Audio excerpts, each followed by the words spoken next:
Welcome to another edition of Right Voices. I'm John Hart, the co-founder of C3 Solutions, the Conservative Coalition for Climate Solutions, and I'm the editor of our news magazine, C3. Today, we're very honored to be joined by Todd Myers, who's the director of the Center for Environment at the Washington Policy Center in Washington State. And Todd has spent more than 2 decades focused on a range of environmental issues, including climate policy, forest health, old growth forests, and salmon recovery. And he's also a former member of the executive team at the Washington State Department of Natural Resources. And he's a member of the Puget Sound Salmon Recovery Council. And most importantly, Todd is the author of Time to Think Small, How Nimble Environmental Technologies Can Save the Planet's Biggest Problems. So Todd has been kind enough to join us today to talk about his book, which I've got right here on my desk. It's an excellent read. We'd love to talk about all the content in it. It's full of great insights. But Todd, why don't we just tell us some about you? Like, how did you get into the environmental space? What led you to where you are? And why did you think it was important to write this book now? Yeah, well, thank you. It's very nice to chat with you about this. I got into environmental policy. It's very funny to say, having worked in it more than 2 decades, it was not something I ever planned. When I was in college, the people who were interested in environmental policy looked weird and smelled bad. I was not one of those people. So I did a variety of other things, worked on campaigns. I worked actually with sports teams for a while. But then I ran a campaign in 2000 in Washington State. We elect everything. And one of the things we elect is a position called Commissioner of Public Lands, who oversees millions of acres of state lands in Washington State. And I got really interested in it. And there's a moment I remember where I was actually in a forest with a forester toward the end of my first year at the Department of Natural Resources after we won the election, and I went down to DNR. And he was explaining to me sort of how forests worked and some of the challenges of managing and keeping them healthy and having good habitat. And I looked at him and I said, you know what, this is fascinating. I don't hear any of this stuff in the press or in the public discussion or in the, political debates. And he just sort of chuckled and said, oh yeah, you're not going to hear any of this stuff, in that sort of, I thought, it's amazing how smart these folks are, the science, the dynamism of ecosystems, and yet how little of that actually makes it out into the public debate. So that was when I was hooked. I thought this stuff is really interesting, really cool, really meaningful. And now it's, 22 years later, I'm still working in environmental policy. And the book that you just published, Time to Think Small, why now? Why was this an important book to put out at this point? And what do you hope is what is your thesis? And I'll tell you what I think your thesis is, but I want to hear you describe it first. So about 10 years ago, I wrote a book called Eco-Fads, how the rise of trendy environmentalism is harming the environment. And the argument in that book was that most of the public policy that we make with regard to the environment is based on fads, is based on things that are designed to make us feel good, or because people simply don't have the information or politicians don't have the information. They choose what is politically popular or what feels good rather than what actually works. And there's no accountability when things fail. And so that was a real problem for me. I was trying to figure out how to apply that in the real world.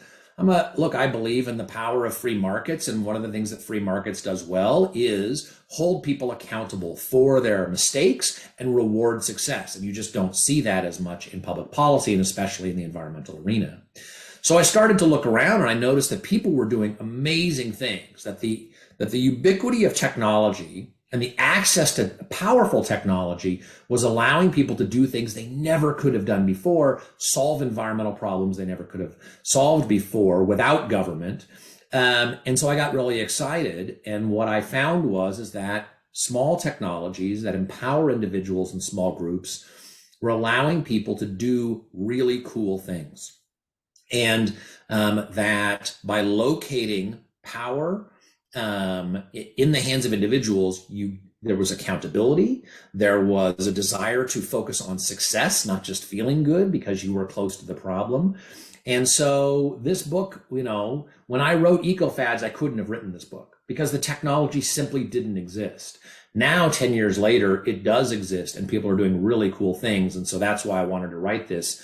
And especially because so much of the focus is on big government, and big government solutions aren't working. So I want to focus on small efforts that are having big impacts.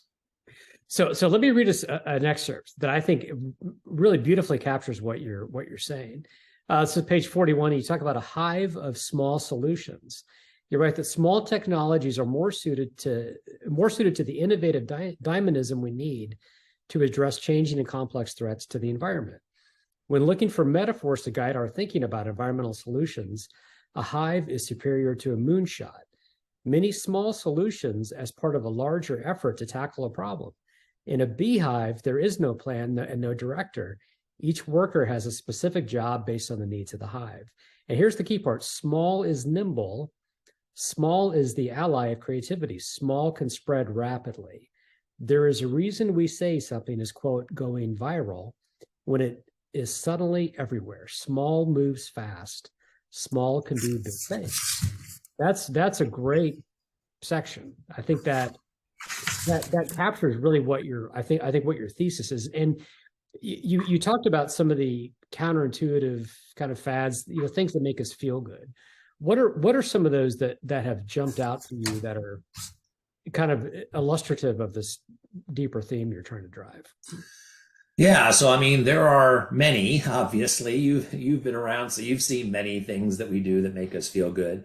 But I'll give you. I mean, in Washington State, we constantly are talking about how we are a leader in environmental policy and action. Governor Inslee actually ran for president in 2019 and 2020 on talking about his success on climate change. So we talk about environmental actions all the time and government environmental actions, but we do really silly things. Like, for instance, we subsidize the heck out of rooftop solar. Well, if you look at what actually is effective at reducing, sort of carbon-free energy, rooftop solar is always one of the most expensive nationwide for a variety of reasons. One of them is that the cost of the brackets is hard to bring down. And so people focus on, the cost of the solar panels coming down, but some of the other stuff isn't coming down as rapidly. But in Washington State, we take that and we make it worse because, according to the National Renewable Energy Laboratory, Western Washington is the worst place outside of Alaska for solar, for reasons people can probably understand. And yet, we spend a heck of a lot of money subsidizing rooftop solar. Now, there's lots of other things that we could support in Washington State that would yield more clean energy, more carbon-free energy, than rooftop solar. But rooftop solar is cool because people can see it and you can point to it and other things like that. So the focus is not on what maximizes environmental benefit. The focus is on what maximizes the sort of the image enhancement, both of the person who's buying the solar panel and of politicians. So that, I think, is a good example of a fad.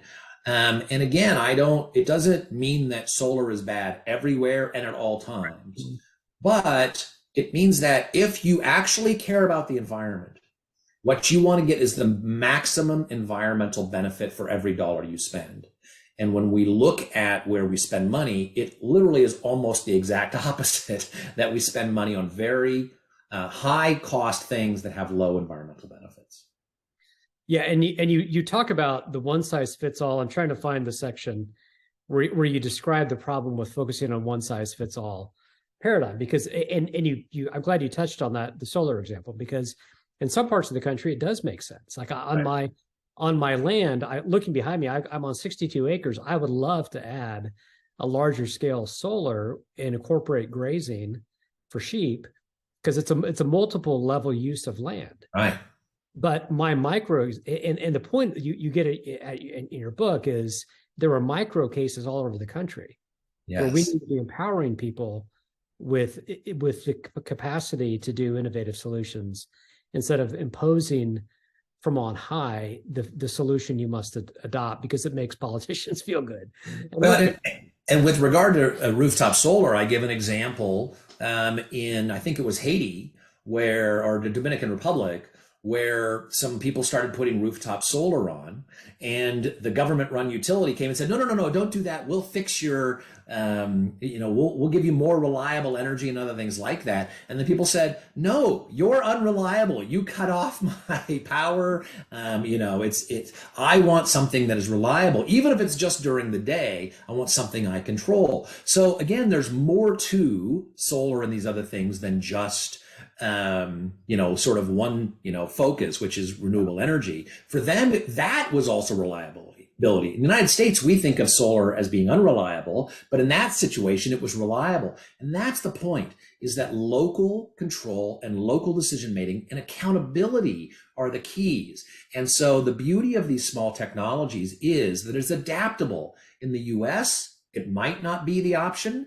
but in the Dominican Republic, it might be the best option for that. And that is a choice that we now have because technology is so small, affordable, and adaptable. Yeah.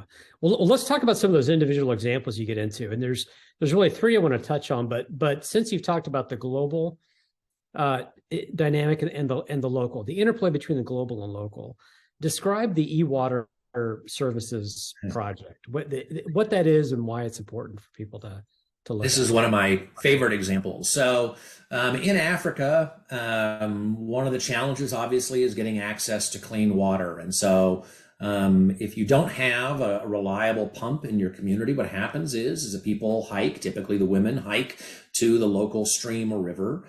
The United Nations considers 1 kilometer, which is a little more than half a mile, to be accessible. So imagine walking a kilometer to get water, putting as much water as you can in a container and then carrying it back, and doing that maybe more than one time a day. So it's very time consuming. It's very difficult. So what a lot of NGOs and governments and other folks want to do is put water pumps in so that you can just get it in town. What they find though is that about 40% of water pumps break after a year and a half. So now they're back to square one where they don't have access to water. And the reason this is the case is that the NGO or government who puts it in doesn't stick around. They put it in and then nobody knows how to fix it. And so it goes months without being fixed. So what eWater did is said, look, we're going to change this dynamic. We're simply going to put in a pump that is cloud connected. So lots of people have cell phones. About 90% of people in developing countries have some kind of cell phone. How many have electricity? I'm sorry? How many have electricity? Because you touch on that in the book too. Yeah. So I think there's 20% have electricity, but more. Yeah. The point is far more people have cell phones than have electricity. Yes, exactly. So everybody has it and everybody uses it to pay for things in a way that, I think we're sort of behind, ironically. But anyway, they set up these internet connected water pumps. And for about a penny a day, you get a little key fob like you would start your car with. You hold it up to the pump, the water comes out. And the great thing that does is because you're charging for water, people are not going to waste. They're not going to use more water than they need because they're paying for it.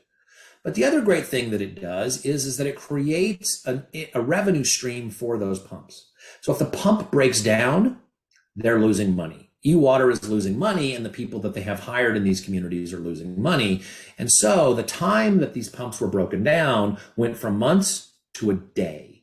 And you can actually go online. They have live data where you can see how much, what percentage of pumps are working. And it is typically between 96 and 98% of the pumps are working at any given time.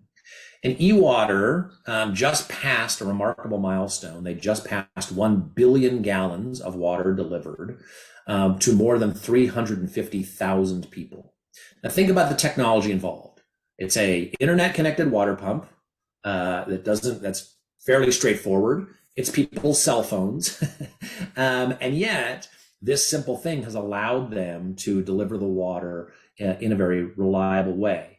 Now, this not only is good for the people of those communities, it reduces environmental impact. If you don't have clean water, then what do? You have to buy charcoal. And one of the things that they said is that large areas have been basically denuded of forests because people are cutting down the forests to boil water.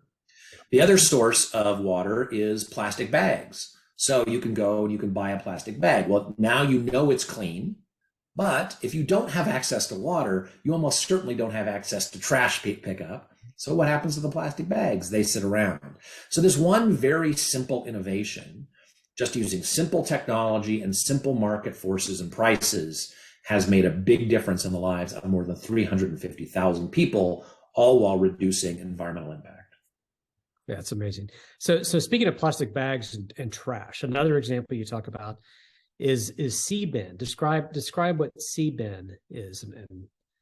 So SeaBin was invented by a couple of surfers, and they would surf. They're Australian, and they would surf, and they would get frustrated that they would see trash where they're surfing, and the trash would primarily come from local marinas. So they would fall off boats or other things like that, and then go to where they were surfing. And so they wanted to figure out what they could do.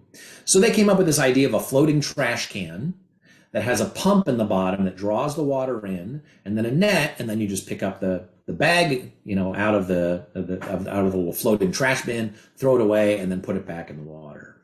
So these guys had this idea, and they put it up for crowdfunding, and they got $350,000. Now, a lot of the people very quickly, right? Yeah. Well, a lot of the people who bought it or paid for it were never going to buy one, right? A lot of crowdfunding is, yes, I want to buy those, essentially advance orders. But this one is just like, I like this idea.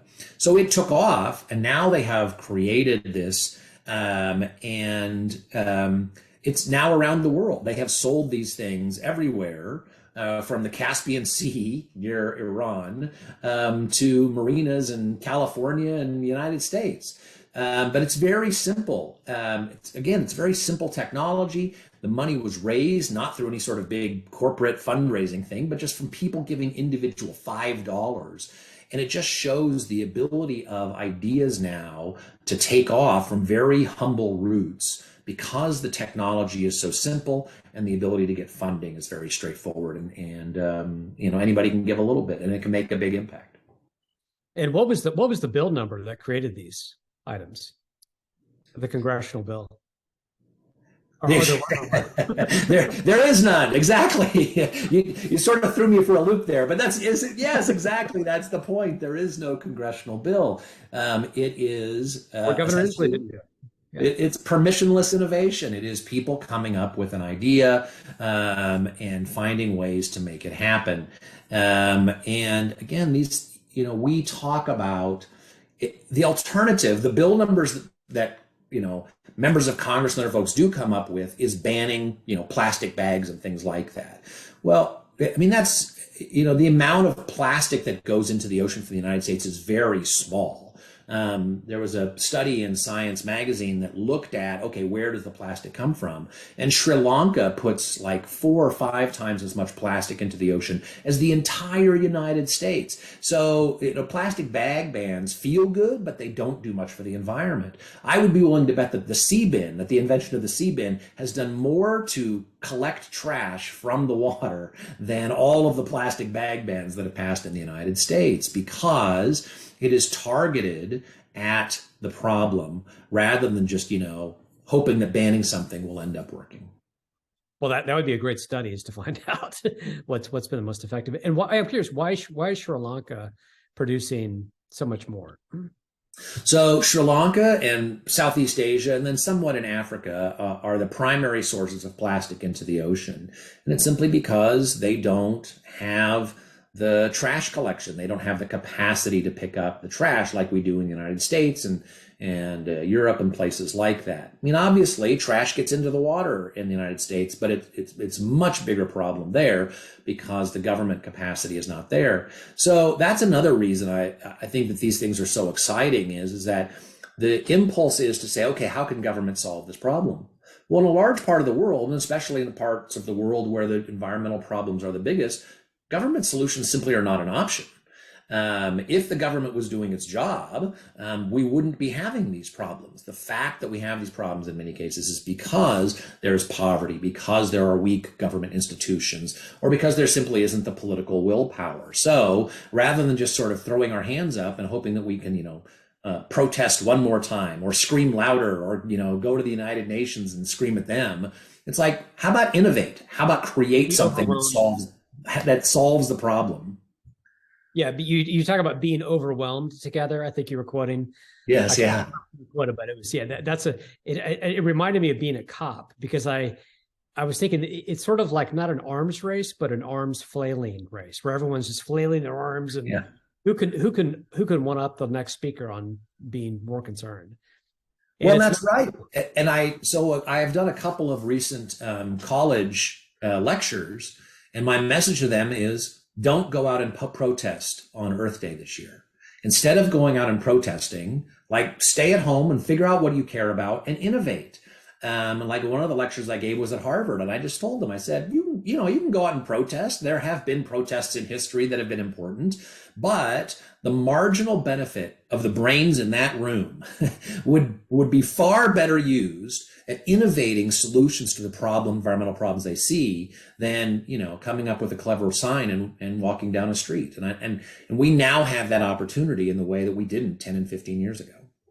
Yeah, and one of the really exciting innovations that we're really on the front end of is artificial intelligence. And you describe, really, there's a few examples, but one in particular I think is the easiest to understand and see the application is this device or gadget, whatever you call it. It's called Sense. Yeah. Describe the potential of AI through this one example of this quote Sense product. Yeah. So Sense is it's a little orange box that you can put in your electrical panel in your garage, as I have one in my garage. And what it simply does is hooks up two wires to the two wires that run into your house, little clips on there, and it looks at the magnetic fields in those, and based on the unique electric signatures that are coming through your wires, it can determine, oh, this is your washer, this is your dryer, this is your refrigerator, and tell you how much electricity that you are using simply by applying artificial intelligence to the signals that come in and out of your house. And it's really remarkable. So I'm an energy geek, right? I pay attention to these sorts of things. I've written a lot about, sort of green building standards and efficiency in buildings.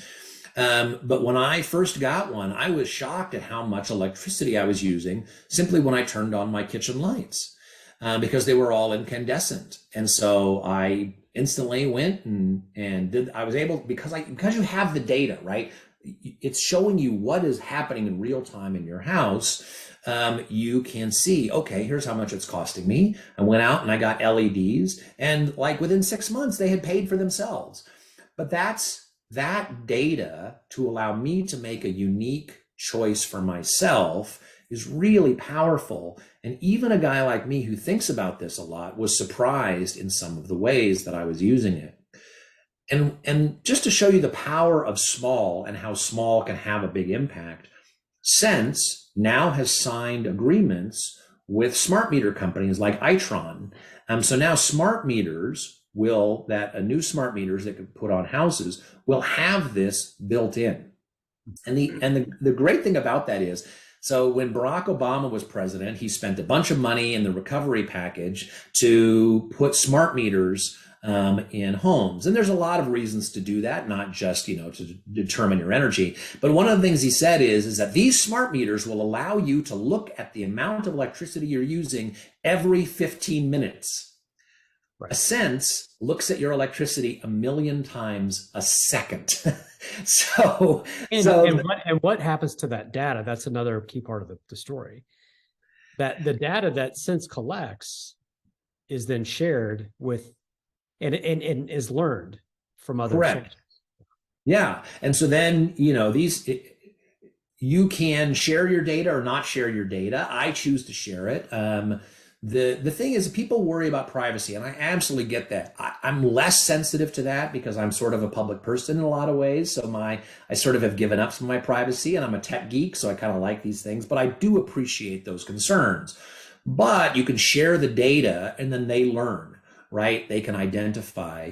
And then the other thing that can happen is if your air conditioner, water heater or whatever else, right, is malfunctioning, it can detect, oh, something's going wrong here, right? Now that the amount of energy it's using is going up or something else is going wrong, and you can identify a malfunction. And they actually have a story about a guy who realized that recently his dryer was malfunctioning because the signature changed.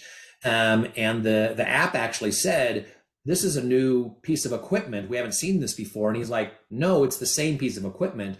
But because he realized that it was suddenly using more electricity, he recognized that there was a malfunction. So that's the power of these things, not just to save energy, but to recognize when one of your air conditioner is about to break or other things like that. Yeah, I'm curious, Todd, have new technologies come online that you've seen that you didn't have time to include in the book? Are there areas that you're really watching close, or areas that we should watch? Like, what is the next sense, or what is the next e-water services? Where do you see this headed in the next, shorter term, 5-year window? Yeah, there's so many of them. It's once you start seeing them, then you sort of see them everywhere. And because the barriers to innovation are so low that, two surfers can come up with something really cool, that there's a lot of innovation going on. I'll give you a couple of areas. One area is getting back to this sort of artificial intelligence and signal monitoring, which is acoustics, and using acoustics to do wildlife protection. So, people are familiar with Shazam, right? If you hear a song and you turn on Shazam and you want to know what song it is, then it'll tell you.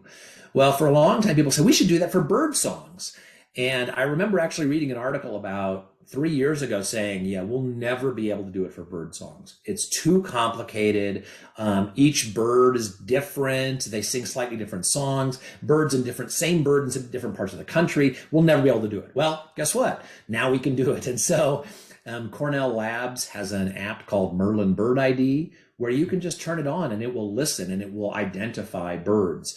But because all animals make noise, if you're trying to identify, okay, where are animals? What areas do we need to protect for habitat in developing countries? Or, where do we need to stop illegal logging? That sound data, artificial intelligence can now recognize, oh, this is a sound pattern for this. And so there was an innovation where a guy wanted to stop illegal logging in Borneo. And so he simply took old cell phones, attached a solar panel to them, and it would just listen. And then it would broadcast the data. And then the data would be analyzed to see if there was illegal the sounds of logging, gunshots, or trucks, right, where they shouldn't be. And then they could go find, oh, somebody's logging here. So one area to look at is the use of sound data combined with artificial intelligence to learn all sorts of things about ecosystems and what animals and protect those areas. So I think that's one big area. And then the other is, I think, giving people more access to instantaneous data about how they use energy and electricity. Sense is one. Smart thermostats now are another that can respond. In a number of cities, they've done tests with smart thermostats where they give you a little bit of a reward to reduce how much electricity you use during peak hours. And last September, when California had its energy crisis, they simply sent out a text to homeowners saying, we're facing energy shortages. Please conserve where you can.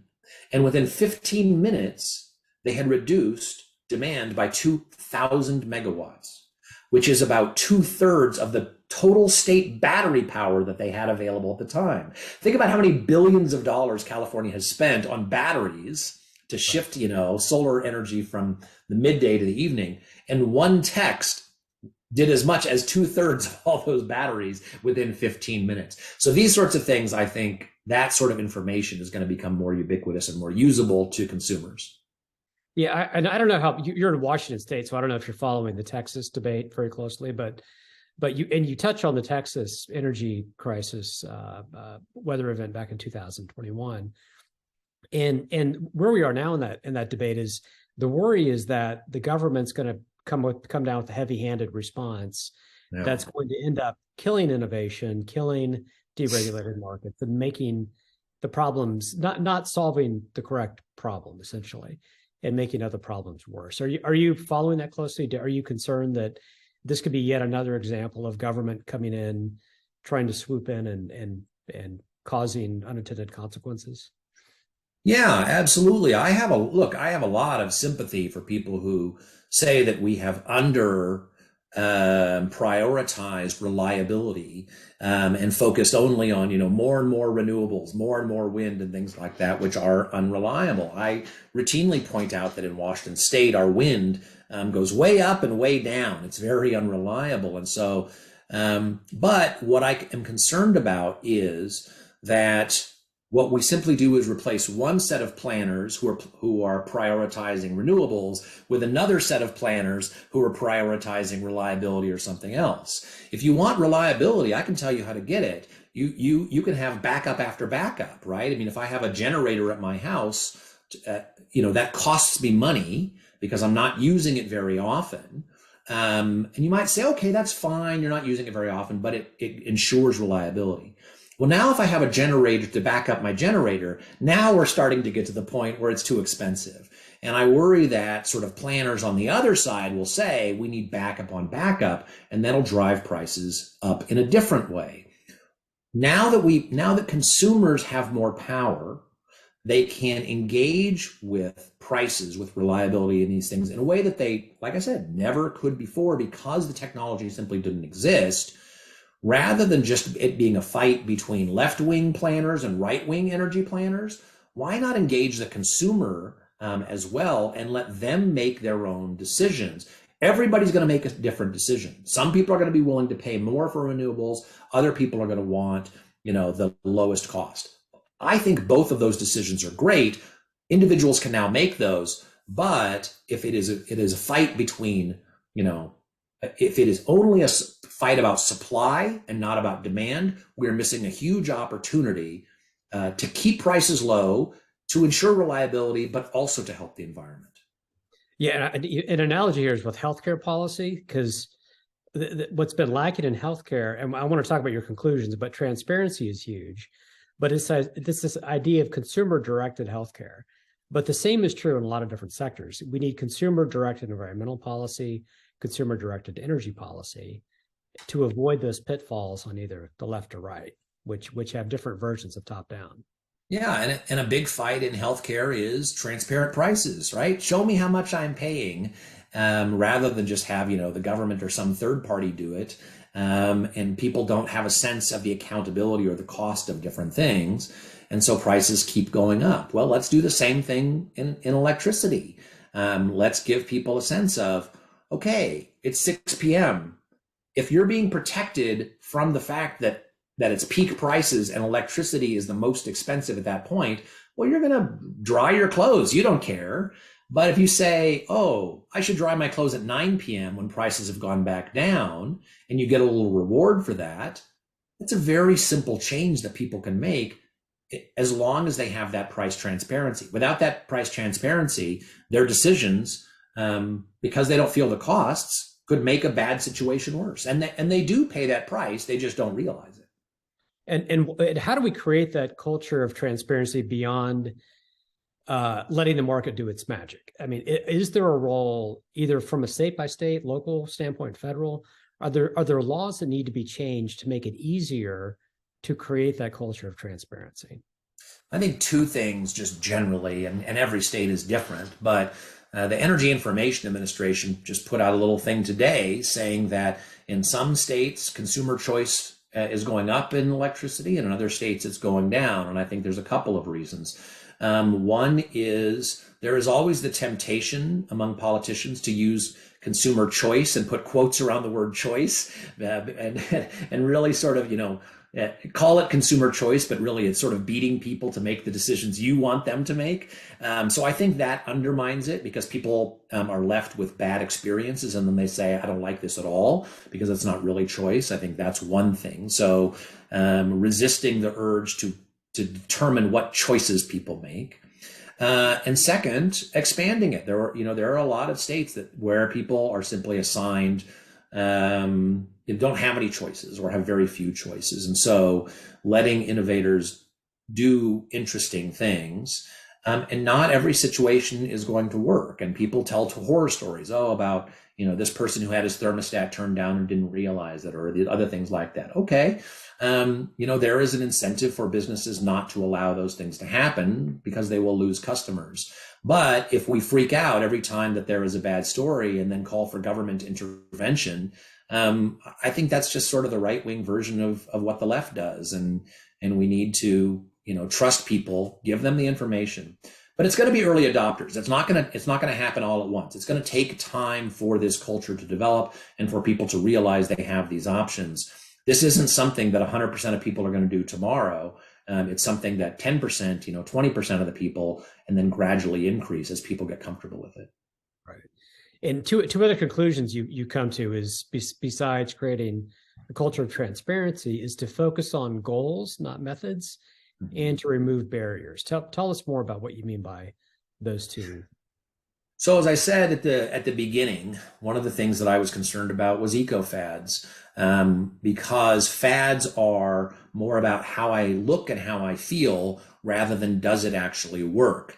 And the reason politicians can get away with that is that when they waste money, when things don't work, they simply can say, okay, that didn't work as much as we wanted, but this next thing, it's really going to work great, because they don't feel there's no cost to their mistakes. If I say, okay, I'm going to put in these new light bulbs and they're going to save money, and I can see that actually the amount of money that I'm using is going up, I'm going to say, I need to change something because I directly feel there's accountability for that. And so that is focusing on results. Connecting people to the results is a better way to make sure that results and not image matter. And then what was the second one you mentioned? Talk about removing barriers. And removing barriers. Yeah. So we just talked a little bit about that with the case of electricity, that in electricity and other things, in other areas of innovation, government comes in and they say, here's what we want you to do. So in Washington State and California and other places, we have what's called a low carbon fuel standard. And they have metrics. They say, okay, here are the fuels we want you to use. But the problem with prescriptive things like that is that when you want to innovate, now you not only have to have a good idea and the capital to do it, you need to hire a lobbyist to make sure that your technology can be counted among all the others. And so it's just one more barrier. And a good example is in the IRA, the spending last year, in the part about renewable energy. For every $1 you get for producing renewable energy, there are $5 if you do it meeting certain union guidelines and rules. So what's the real priority there? Is it the renewable energy, or is it the special interest groups? So those are the sorts of barriers that we slip in under the guise of caring about the environment, when really what we care about is rewarding special interests. And so the more we can remove those barriers, the better. Yeah, and having spent years working on Capitol Hill, as we saw firsthand the problem of what we would call congressional underreach, where Congress often will overreach, but sometimes Congress doesn't want to be specific because they don't want to take the political responsibility of making a decision, and then they outsource that authority to federal agencies and bureaucrats who have their own set of aversions, and the risk that they feel is the risk of having one thing go wrong instead of 1,000 things go right. And so therefore, everything is skewed in a very too conservative of a mode than the market would otherwise allow. And so the danger of putting too much authority into regulatory agencies is that you slow everything down. So it's like watching molasses come out of a tree. Nothing ever happens, nothing ever gets approved. Are you at all hopeful that we can break some of those impasses and reform things like the National Environmental Policy Act? Yeah. That is, the 1970s era. And talk about, as you answer that, describe, throughout the book, you talk about the 1970s mentality and how we need to move beyond that. Describe what that is in this context of removing barriers. So the 1970s mentality is, Earth Day and the Clean Air Act and the Clean Water Act. All of those occurred in the early 1970s because we had big problems. We had, lots of air pollution coming out of big smokestacks, big outfalls, right? The Cuyahoga River, those sorts of things. And so we passed those laws. And guess what? They worked, right? Our air is cleaner today. Our water is cleaner today. That's a great thing. But the types of environmental problems we face today are not the same. They're not big single sources. They're lots of small distributed sources. And so, as I point out in the book, you can't apply a 1970s mindset to problems that we face, environmental problems that we face in the 2020s. And it's not just me saying that. It was Bill Ruckelshaus, the first director of the EPA, wrote a great article a decade ago about how the types of problems we face today are different. And so the solutions that we need are different. And so that, I think, is the opportunity that we have now. And we haven't, prior to having so much technology and the fact that technology is so accessible to everybody, we haven't had the opportunity like we do now. And so when you're talking about barriers like NEPA, when you're talking about these regulatory barriers, it's just another reason that thinking big is hard. Right? If you want to change our entire structure of our electricity, build lots of new power lines, all these things, right? Permitting is going to be a big fight, NIMBYism and all these other things, right? All these other things that slow them down, doing environmental assessments. That's the big fight in Congress right now, is how do we get all this done?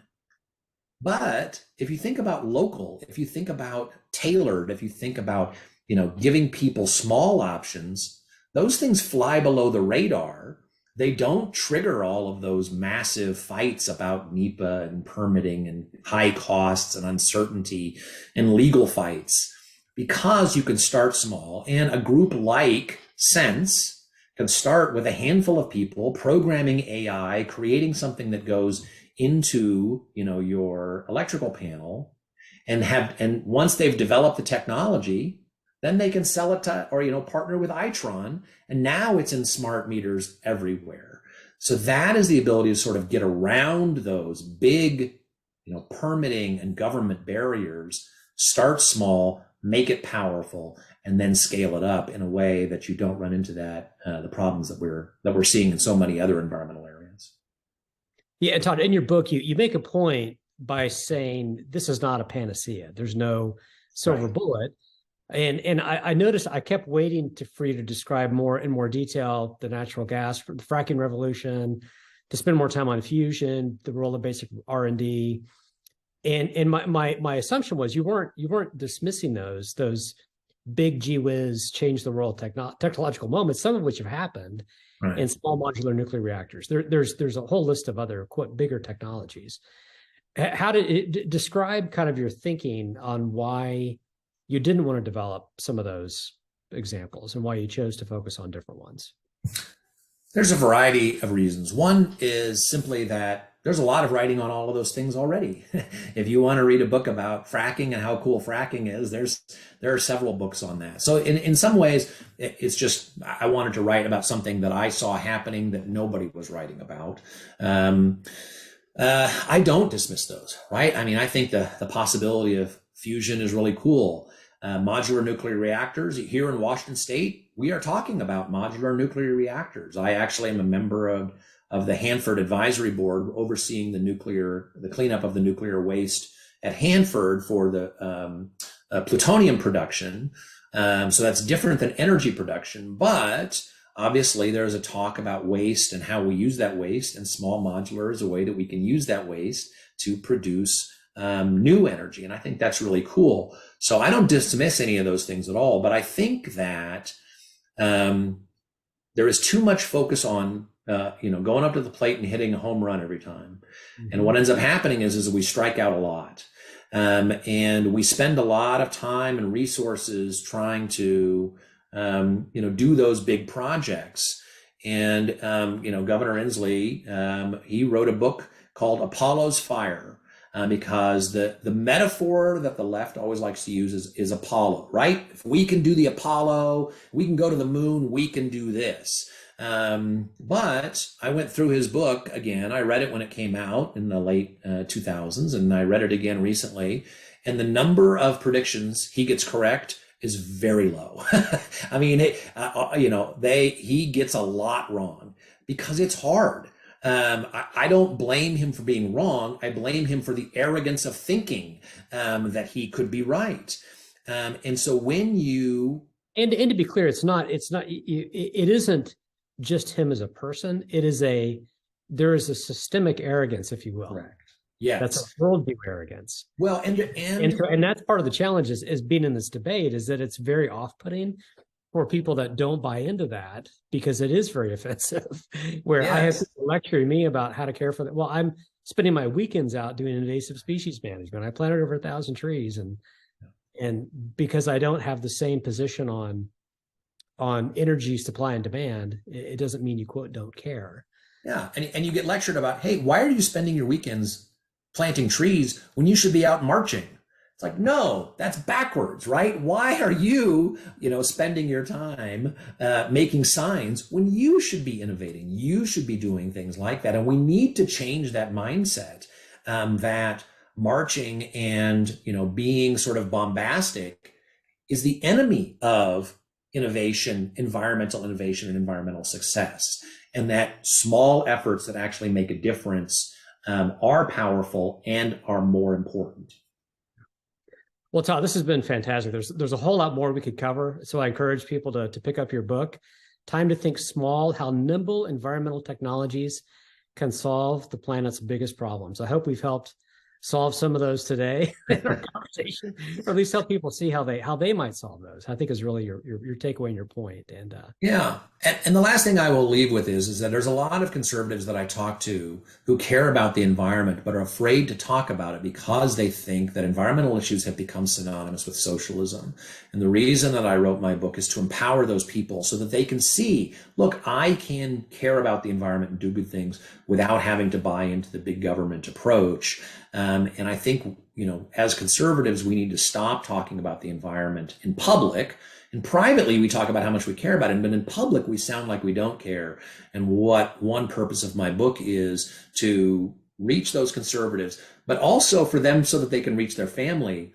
The foreword of my book is written by a great woman named Talia Speaker, who is a biologist and works on these things. And she works with a group called Wild Labs, which is part of the World Wildlife Fund. So here I am, conservative, with a foreword of my book from the World Wildlife Fund. So I know there's a lot of people out there who have, friends, relatives, children who are on the other side of this debate and say, why don't you care about the environment? And I hope my book can appeal to them to say there is a better way to do this that doesn't rely on big government. Yeah. Well, Todd, thank you. Thanks so much for your time. And you can follow Todd at Washington Policy Center. And again, I'm John Hart. This has been Right Voices. You can read more about our work at c3newsmag.com. And hope to have you back again soon, Todd. Thanks so much. It's very nice to chat with you.